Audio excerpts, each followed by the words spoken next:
September 14th, and rockets are flying toward the Crimean Bridge. This is fucked, gentlemen, I have to say. Absolutely unbelievable. I really mean it. The bridge has been blown up. The bridge has been blown up. Ooh, ooh, ooh.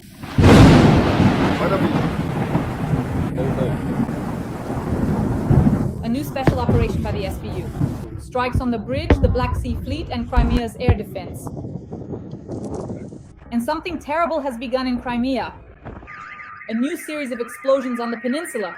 Tarkanka, Donuslav, Yevpatoria, Saki district, Bakhchisaray district, Kacha, Sevastopol. Explosions. Now, out of 12 missiles that were flying towards the bridges, right now, as you can see, this is exactly it, the Chonhar Bridge. The security service of Ukraine is starting a new phase of special operations. They are attacking the Crimean Bridge, military facilities, airfields, and military bases.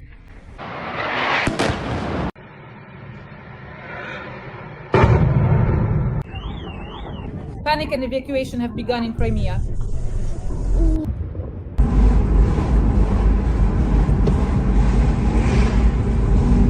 We've been standing here since 4 a.m. for 25 minutes, around 5 o'clock, and here already at 6. They turned us around and sent everyone home to rest. We'll discuss all of this with the well-known military analyst Roman Seveni. Right now. There it goes, an oil depot. So a recent sequence of explosions has occurred in Crimea. God, SBU, please do not stop. No. Tarkankut, Donuslav, Yevpatoria, Saki district, Bakhchisaray district, Kacha, Sevastopol. Explosions. Panic has started in Crimea. Evacuation in Crimea. The SBU has launched the second phase of the special operation, the Kerch Bridge and Russia's nuclear triad. Ukraine is attacking two parts of Russia's nuclear triad: the headquarters of the Northern Fleet, the nuclear submarines in Severomorsk, strategic nuclear bombers, and the Kerch Bridge. The bridge is damaged. That is, at least one of the bridge's supports has been damaged.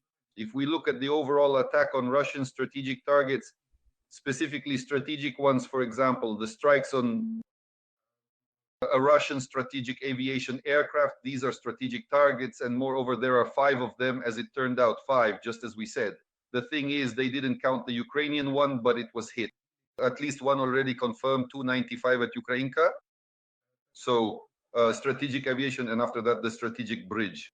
The bridge is real. It has strategic significance because it connects Taman, it connects Russian territory with our peninsula, Crimea. And if it is put out of commission, destroyed basically until we liberate Crimea, or let's say until bombers can approach and simply drop hundreds of aerial bombs on it. This bridge cannot be destroyed. There are certain factors that make it impossible to do so. The only way is through engineering methods to destroy it, meaning blowing up all the pillars, so you have to bring it down, but there will be a lot of problems with that at the very least. Not just deactivating it from an active state, but for example, simply damaging it as it was damaged at one time. Security services, both in 2022 and 2023, managed to disable it for a certain period, at least for half a year, for example, during the summer campaign. This is truly significant. Moreover, the strike specifically on the Kerch Bridge is tied to the start of our liberation campaign for the deoccupation of the Crimean Peninsula. Why? Because without a doubt, the bridge must first be destroyed or damaged or put out of commission. There are different ways to do this. It needs to be disabled so that the Russians cannot transfer enough troops to Crimea. After that, with long-range strike capabilities, using the same drones and missiles to Crimea, which is 200 to 300 kilometers away. We have the capability, almost everything we have can fly that far. That is the main range for our strike assets, long-range operational level weapons, which are also handled by the security service.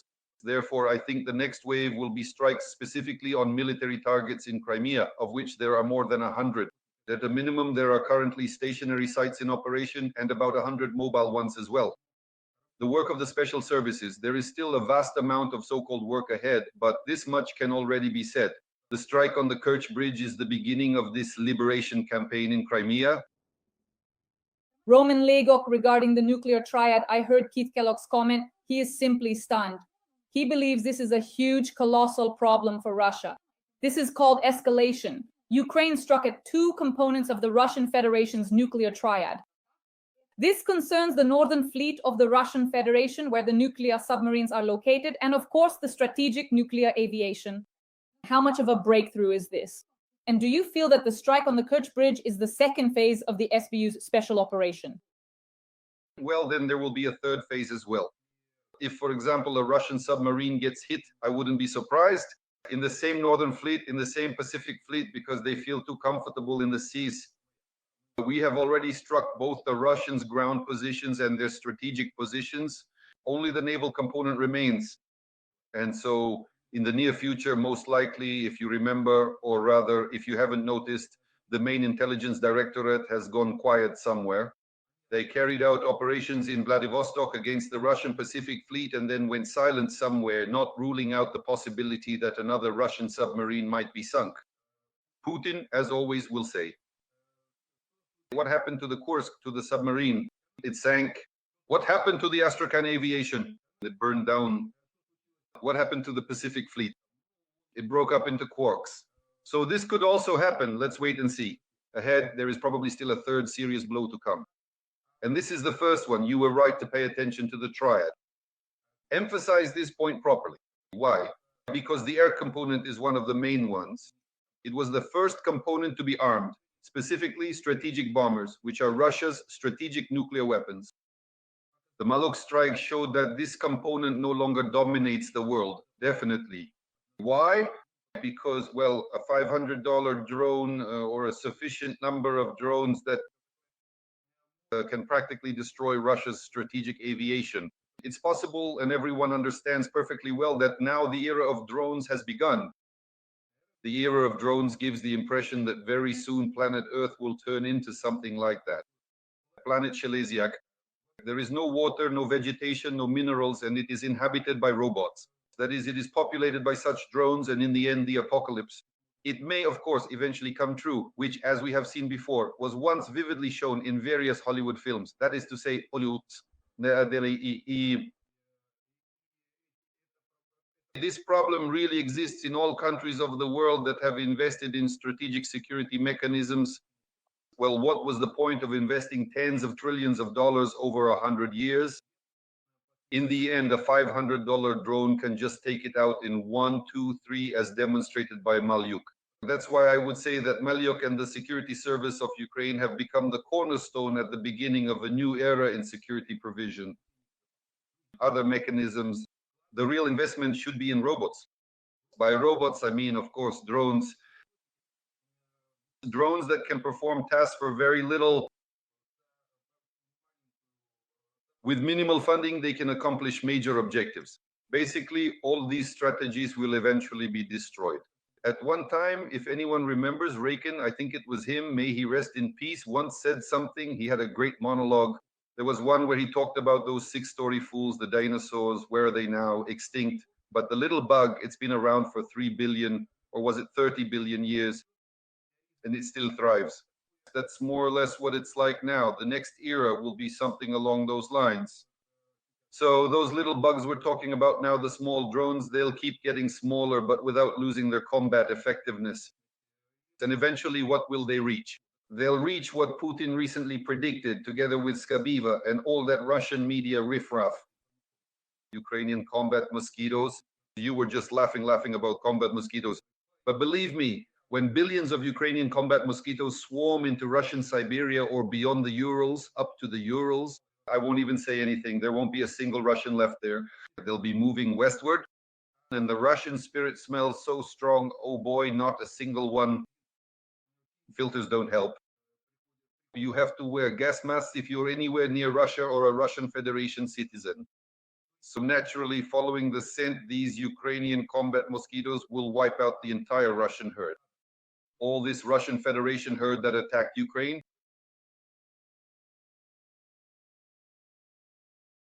Roman Igorovich, regarding the Northern Fleet and the Pacific Fleet of Russia, how feasible is it to carry out a special operation at all? Yes?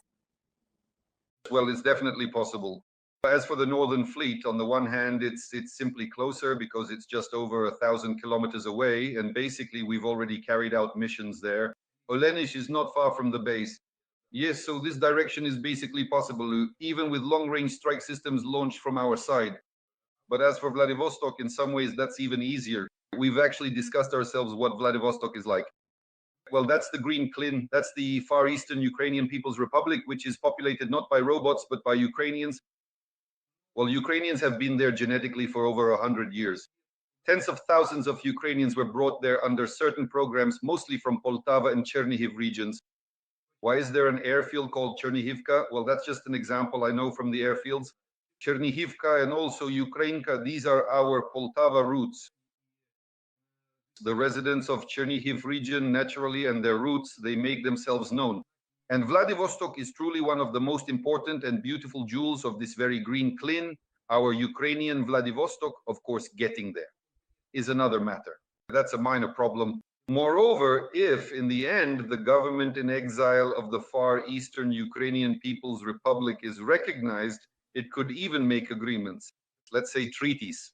For example, with Japan regarding the return of those so-called disputed islands, but they're Japanese islands, and even Sakhalin is Japanese.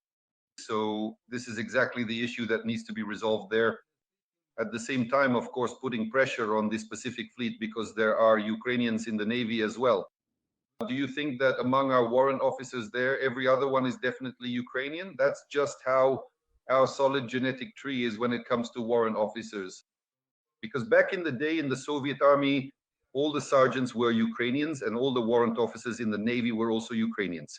So believe me, if the survival of our nation is at stake, this so-called call of our ancestors will make it possible to sink almost the entire Pacific Fleet. And if we approach our relations with the Japanese and South Koreans correctly, they'll even help us because it's in their interest too. Roman Lenin, you too?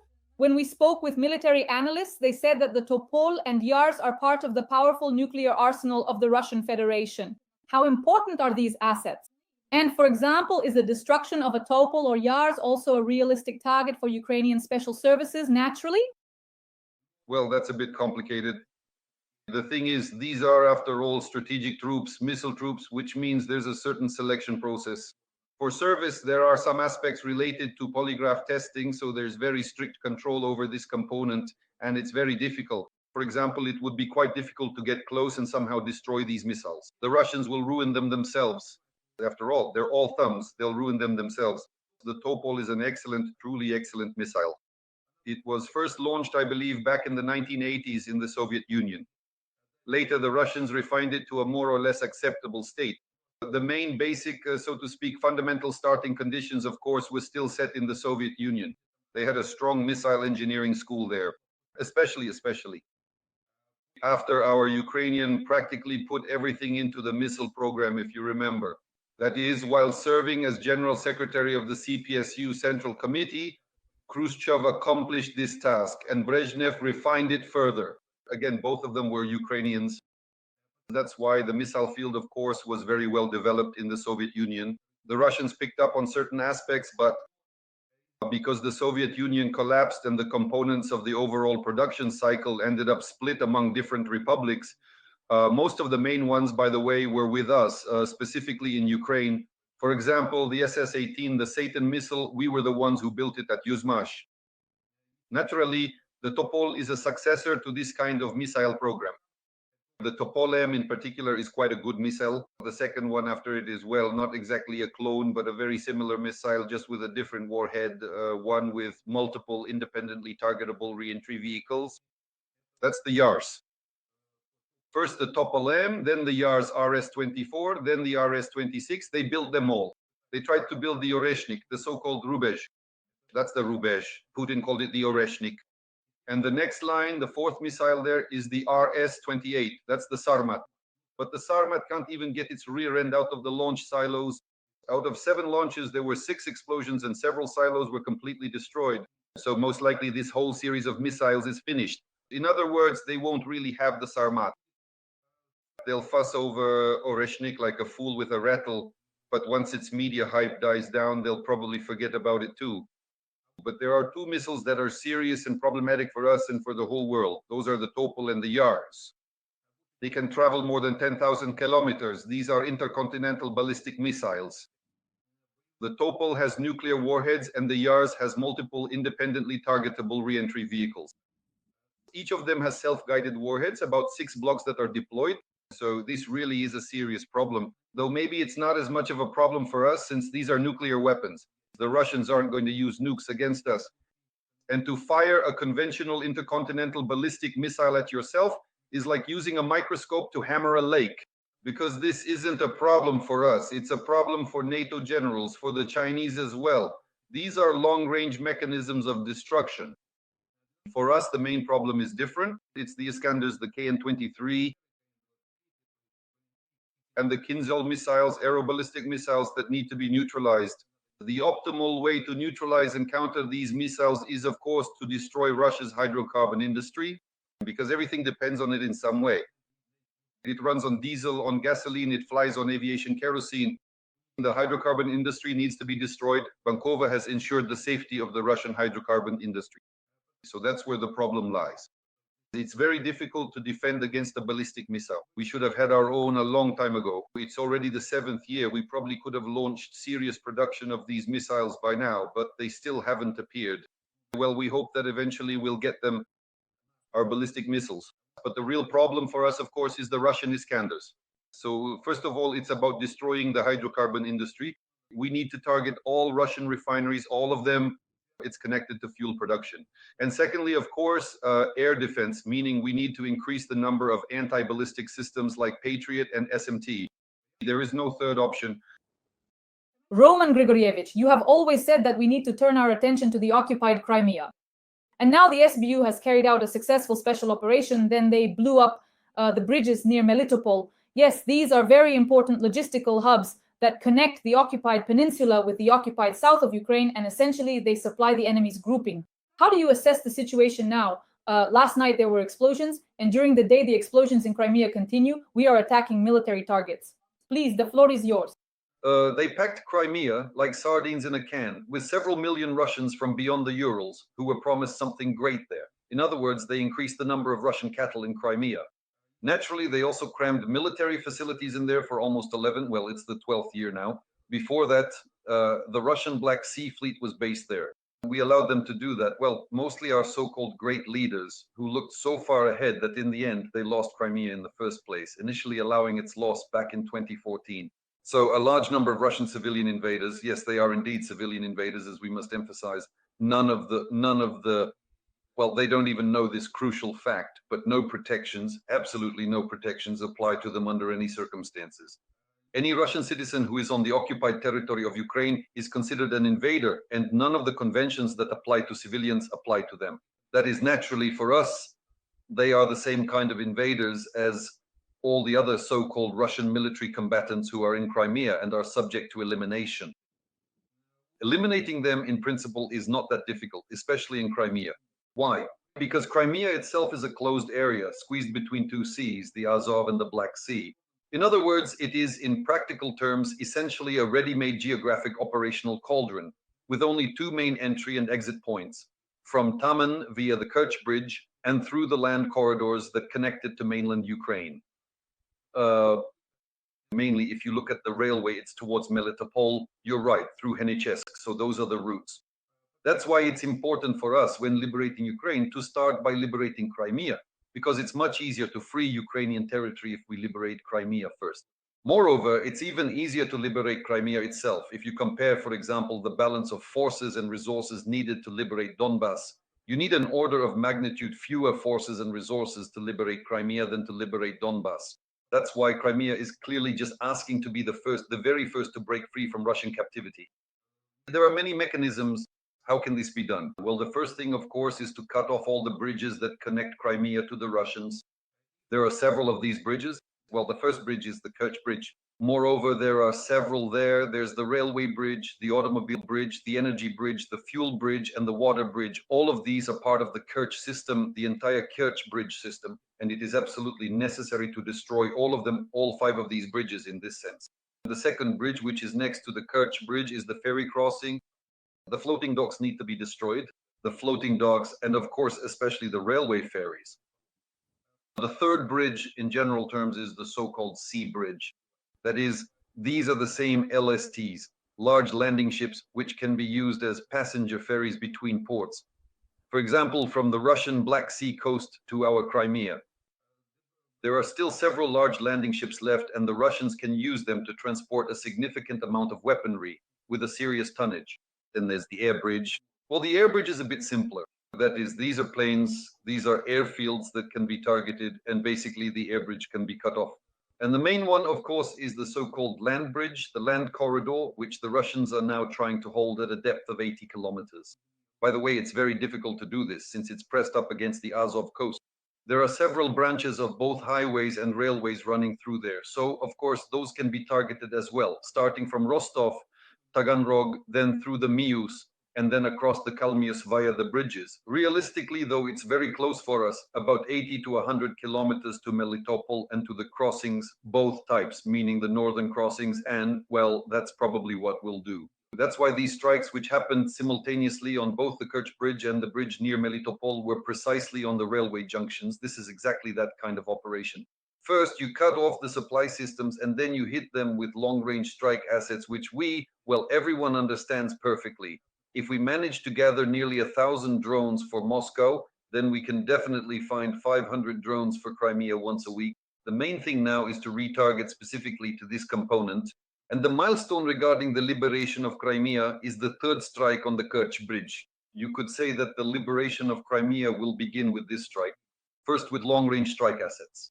They will dismantle Crimea molecule by molecule over the course of, well, half a year or even a year. Realistically, if you break it down by actions, first, for several months up to a year, we need to work with drones and missiles targeting military facilities in Crimea, and only then, starting next spring, or maybe during the summer campaign of 2026, our troops will move into Crimea by land, but that's the optimal scenario. Of course, without air support, it's impossible to move in there.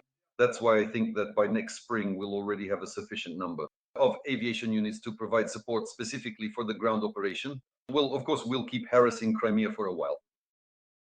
All in all, the Crimean summer of 2025 promises to be a hot one. Absolutely. And the Russians really need to start remembering, as we talked about back in 23, they need to learn how to swim because the Kerch Bridge won't be there. The exits from Crimea will definitely be under control. That's why, whether it's freestyle, breaststroke, or doggy paddle, Russians will have to swim out of Crimea if they don't leave now by car or train, because those options simply won't exist. Run, run, racists! Get out of Crimea! Friends, please like this video. Let us know in the comments what you think about our special operations, about the second and third phases of the SBU special operation. And Roman Grigorievich and I are continuing our discussion about the SBU's web operation. It can be put on par with the elimination of Osama bin Laden, said US Senator Richard Blumenthal. He called the operation itself proof of Ukraine's skill and determination. He said that these strikes disprove the false narrative that Ukraine is losing the war and could shift momentum in Washington toward increasing aid to Ukraine. They can hit air bases 4,000 miles from Ukraine. They can strike anywhere. In terms of sheer skill and audacity, these attacks can be ranked alongside the US raid on Osama bin Laden and the Israeli operation with the hostages as some of the greatest military achievements of recent years. Roman Grigorievich, please comment. Yes, the Americans were truly shocked, not because we struck the Russians. The Americans tried this on for themselves, and now they're shocked to realize that their air bases are just as exposed as the Russian ones. They were protected from each other by treaties. That is, there were certain, I think, third-party protections specifically established for strategic strike assets, which were provided by these treaties. Moreover, one of the main conditions was that these planes had to be accessible for monitoring and observation by external surveillance systems, such as satellites. So it turns out that the Russians, just like the Americans, are required to park their military aircraft in areas that are clearly visible to the opposing side. But we're not the opposing side. No one told Maliuk about this. He didn't read this script. Naturally, he just went ahead and struck the Russian strategic bombers, taking out one of their assets. And now the Americans are thinking, wait a minute, the same thing could happen to their bases too. And their bases are exposed. No one's even bothered with them. Honestly, if the Chinese or the Houthis or the Iranians or the Russians set out to take out American strategic assets, they could do it too. And if they get serious about it, especially the Chinese, they'll really go for it. We can see how, in this regard, the Chinese have gotten ahead of everyone else in the world.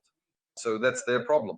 They're not shocked by our so-called audacity. They're shocked by their own vulnerability to these kinds of strike capabilities like drones, even a simple cheap drone. Yes, Roman Grigorievich. Today I read a brilliant analysis by a Ukrainian woman on Facebook, a patriot.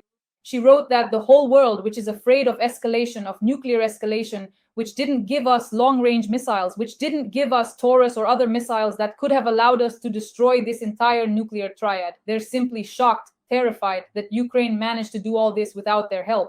Isn't that right, Roman Grigorievich? Well, that's exactly how it is.